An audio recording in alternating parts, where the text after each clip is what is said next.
김동문의 세상 바로잡기를 찾아주신 시청자 여러분, 안녕하십니까? 저는 부록의 나이도 되기 전인 37살에 총을 3번씩이나 들었던 불운의 전쟁 세대입니다. 2020년 5.18 이른바 광주의 민주항쟁이 40년째가 되는 달입니다.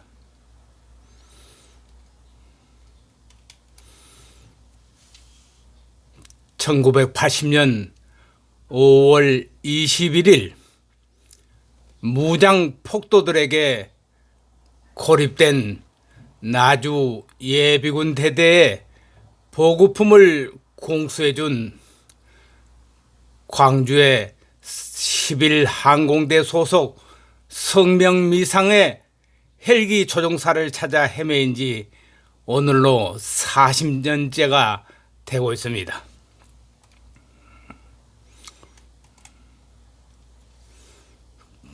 (40년째) 그 헬기 조종사를 찾게 된 이유는 이렇게 시작됩니다. 1980년 5월 19일 아침 8시 30분 제가 근무하는 광주의 지방지 전남매일신문사에 출근하기 위해 버스터미널에 나간 날이 8시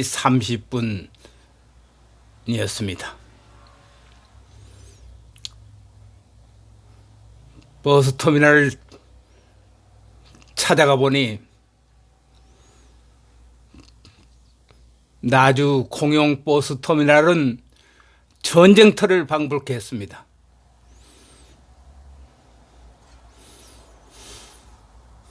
나주경찰서 소속 보안과장이 전투복을 입고 호각을 입에 물고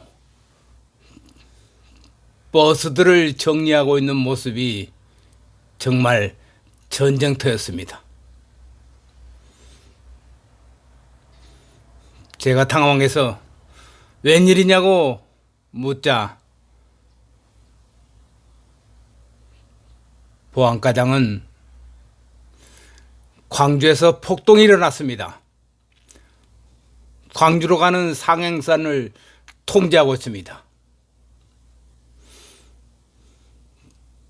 저희 직원들은 서장님과 함께 광주 도청 진압에 출동했습니다.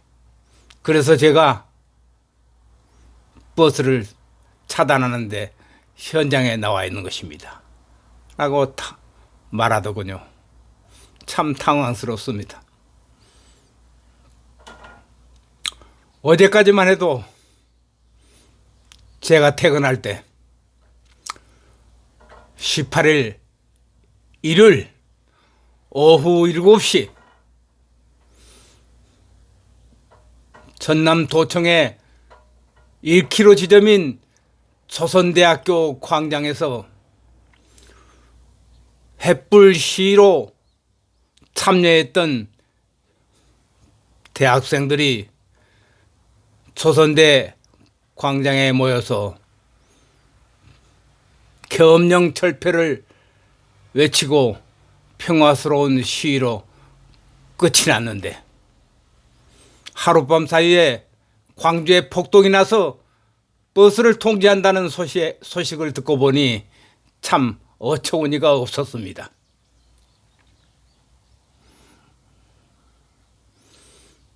당황스러워서 집으로 되돌아오려는데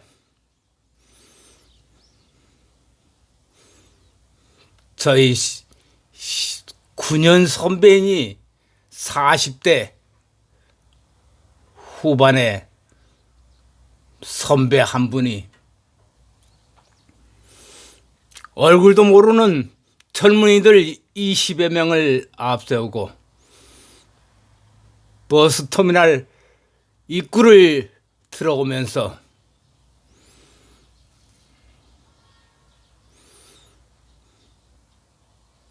나주인이요, 광주로 갑시다. 계엄군이 광주 시민을 학살하고 있답니다.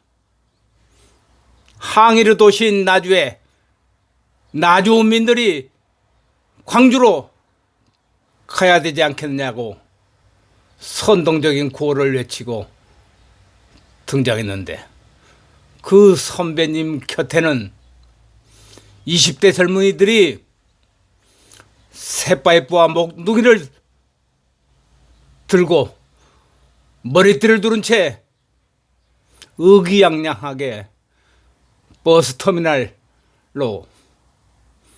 진입하고 있었습니다.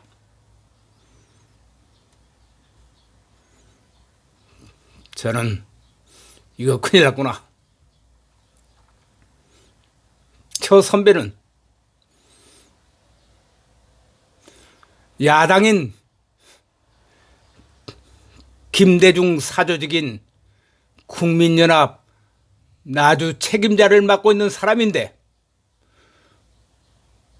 왜 나주민들을 선동하고 계엄군이 만행에 광주 시민들을 돕자고 저렇게 앞장서 있는가 하고 놀라 뛰쳐나왔습니다.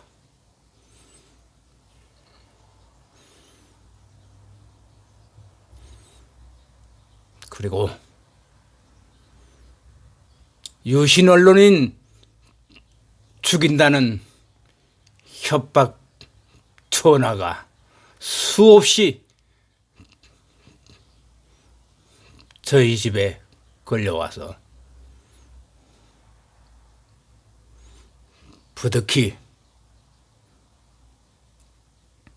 피신하려고 은신처 찾아 가게 된 것이 저희 집에서 2km 거리에 있는 나주 예비군 대대에서 대대를 찾게 된 것입니다. 그곳에서 이 얘기는 이렇게 시작됩니다. 1980년 5월 21일 무장 폭도들에게 고립된 나주 예비군 대대에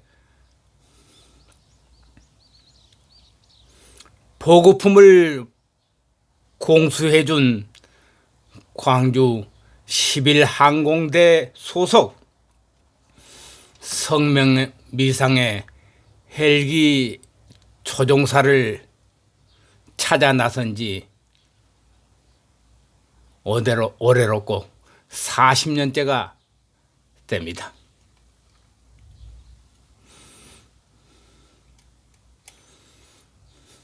그 헬기 조종사는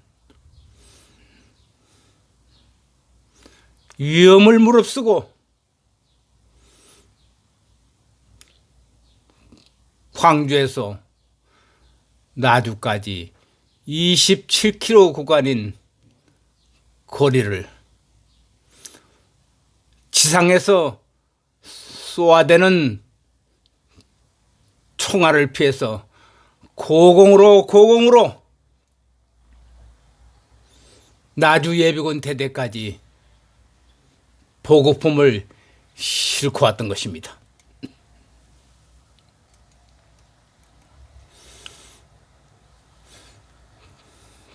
제가 40년 전 일들을 기록해 놓은 기자가 본 역사의 현장, 가칭 발라노 도시라는 책자 10회 분에 연재했던 그날의 상황을 소개하고자 합니다.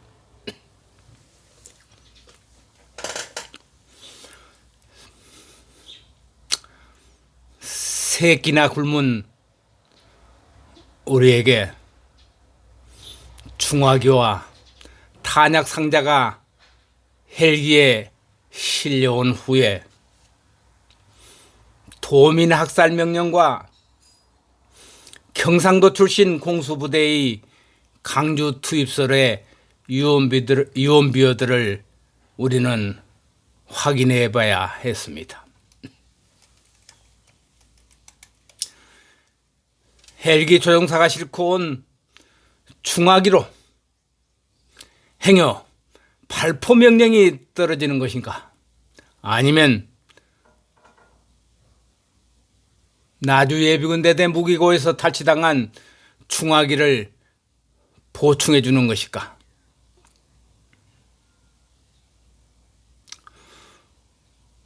헬기에서 보급된 중화기를 부대 정문에 설치한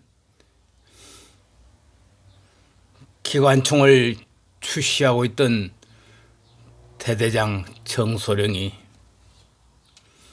책에 말하더군요. 명령에 죽고 사는 군인이지만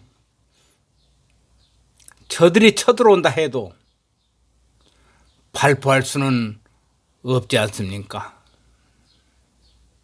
더구나 학살 명령이란 유언비어의 진위도 믿을 수 없고요. 라며 부대 철수 의사를 귀뜸하더군요.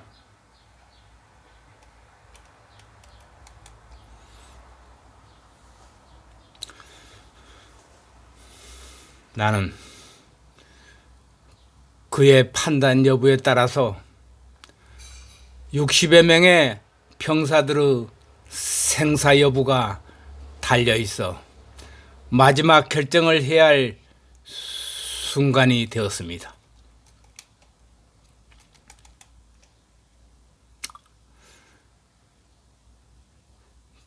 부대 장병들과 방위병, 예비군들이 생사와 관련된 사안을 민간인인 내 조언이 오히려 부담스러울 것 같아서 나는 그의 결정을 따르기로 한 후 우선은 떠들고 있는 유언비어에 대한 진위 여부를 파악한 후에 부대 사수와 철수 문제를 결정하자고 대대장에게 제의했던 것입니다.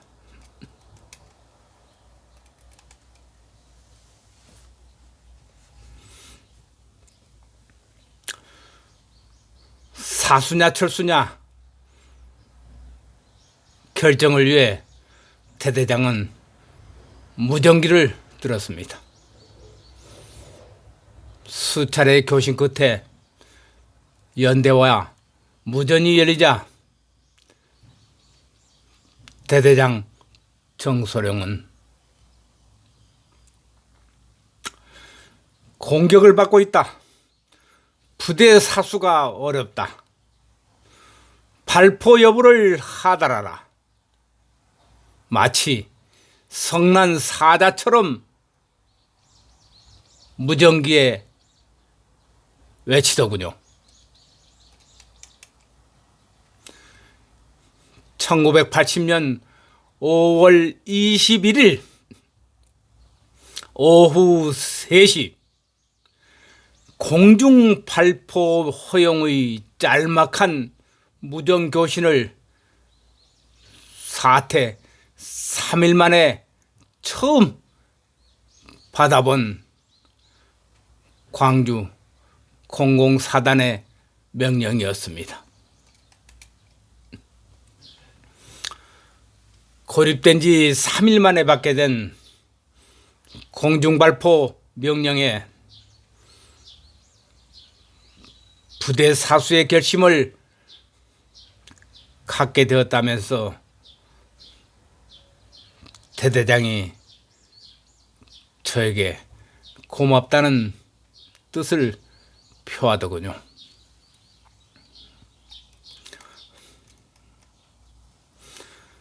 그동안 떠들었던 유언비어들이 사단으로부터 정면 발포 절대 불가,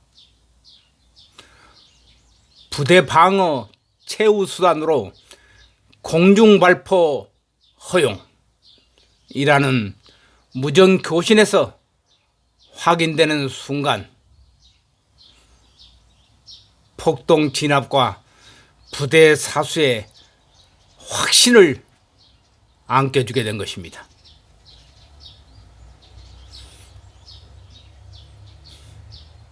정소령은 부대 사수의 결심을 다짐하는 의미로 인사교와 교육장교 등 3명의 장교들을 불러 부대 절대 사수의 배경 설명을 했습니다. 지금까지 떠도는 유언비어는 특정 세력들에 의해 조작 전파된 유언비어임이 드러났고, 나주지역 방어가 광주 폭동을 초기에 진압하는 주요 지점임을 강조하면서 무전교신 내용 정면 발포 절대 불가 명령을 부하들에게 알리더군요.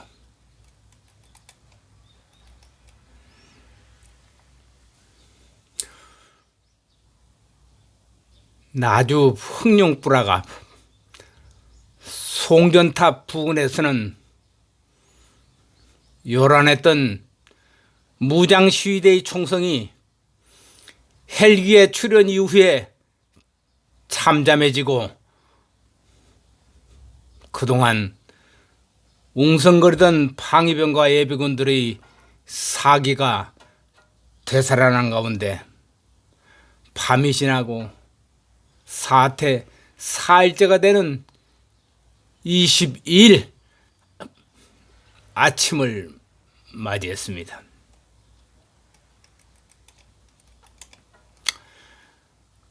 이른 아침에 휴가길에 무장 시민군에게 쫓겨서 대대로 피신왔던 7명의 현역병들이 그중 고참병의 인솔로 대대장 면담을 위해 대대장실을 찾아왔습니다. 소속부대 원대복귀에 앞서서 헬기에서 공수된 중화기와 실탄 지급을 요청하러 왔던 것입니다.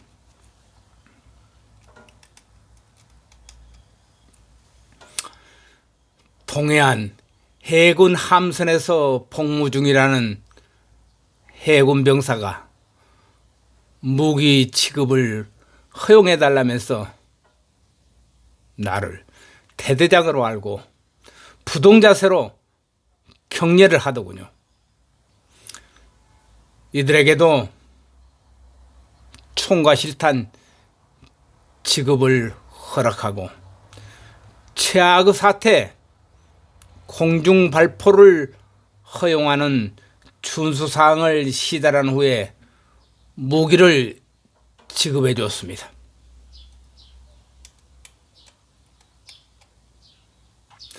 아침 식사로 힘을 건 시래기국에 밥 한 공기씩을 때우고 잠시 휴식을 취할 무렵에 나주군청 내무과장의 전화가 걸려왔습니다. 어제 부대에 내린 헬기 출현 이후에 시민군들의 부대 집결이 점차 불어나고 주민들은 불안 속에 온갖 유언비어가 떠들고 있다는 내용의 전화입니다. 그동안에 나돌던 유언비어들이 현실로 나타나고 있는 것입니다. 헬기의 출현 이후 삽시간에 퍼진 내용들은 경상도 출신의 공수부대가 광주에 이어서 나주까지 진출했고 이미 광주에서는 수만 명의 시민이 학살되었다. 그리고 광주 금남로 거리는 탱크 부대가 출동하여 마구잡이로 학살이 시작되고 있다라는 내무과장의 전언에 저는 대대장의 수화기를 대뜸 가로채었습니다. 그리고 대대장이 말한 것처럼 군 기밀 사항이지만 밤사이 300여 명의 경군이 공수되었다고 허무맹랑한 거짓말을 한 후에 통화를 끝냈습니다.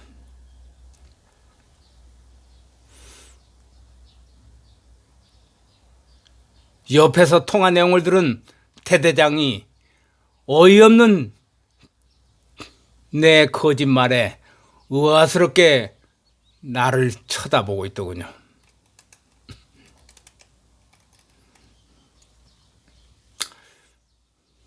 나는 내무과장과 대대장의 통화에서 밤사이에 조작된 유언비어가 심상치 않음을 느껴서 월남전에서 겪은 심리전이 떠올라서 이같이 거짓 정보를 흘려준 것입니다.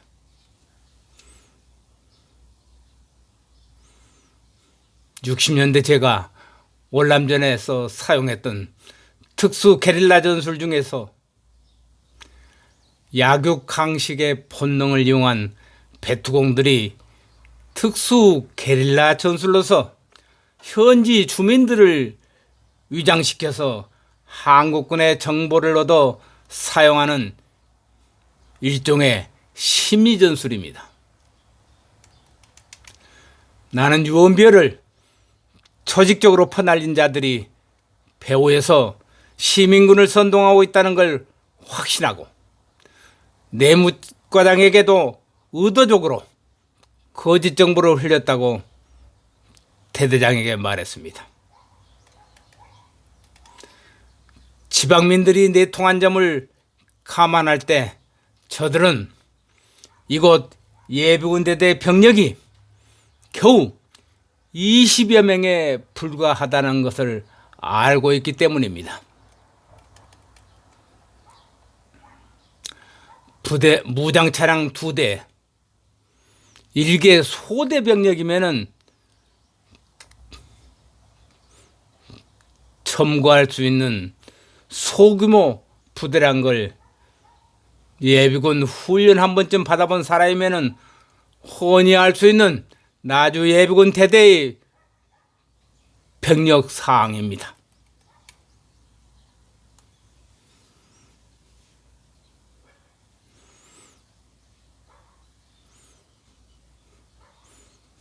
식량과 나주 예비군 대대 무기고 피탈로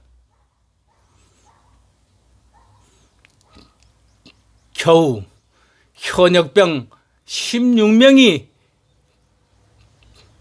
소지하고 있는 M16 소총, 그나마 실탄도 없이 소총과 부대의 잔류 M 칼빈 소총 30여 정,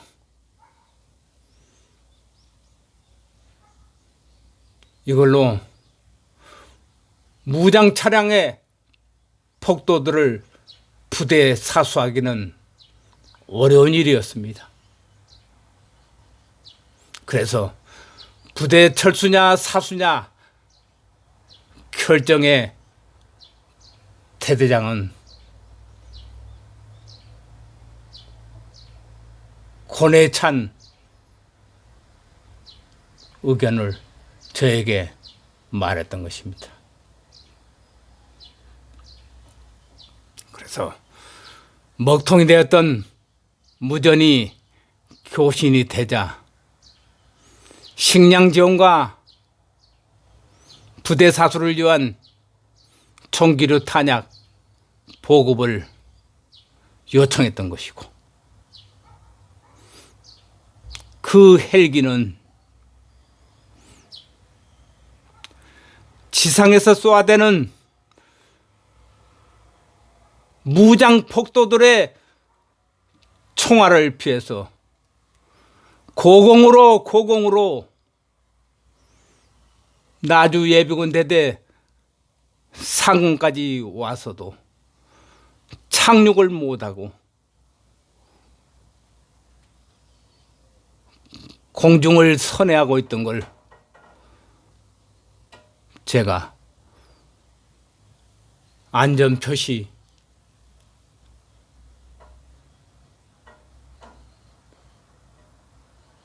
하얀 모포를 흔들어 주자 한참 만에 내려왔는데, 헬기 조종사는 소령 복장을 한 현역 조종사였는데 산소 마스크도 없이 27km 구간을 고공으로 헬기를 운항하다 보니 숨가쁜 소리로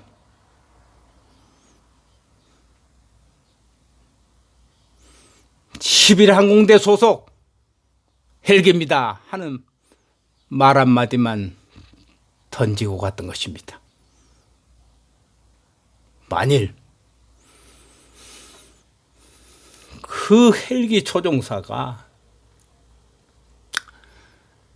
지상에서 쏘아대는 총탄에 희생이 되었다든지, 그 헬기를 몰고 나주 예비군 대대 보급품을 실어다 주지 않았더라면 나주 지역에 1200명에 달하는 무장 폭도들이 서남부 11개 시군에서 나주로 집결해서 광주로 진격했더라면은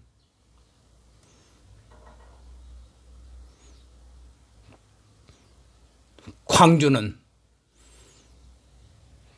살아남을 수 있었겠습니까?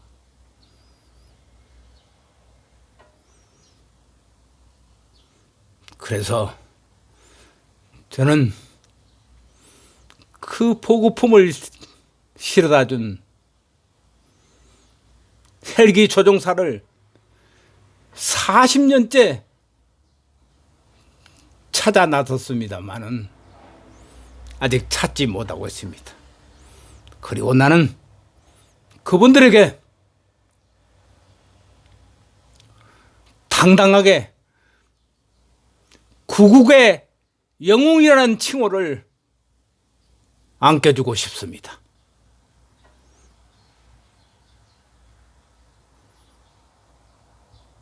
(11항공대) 소속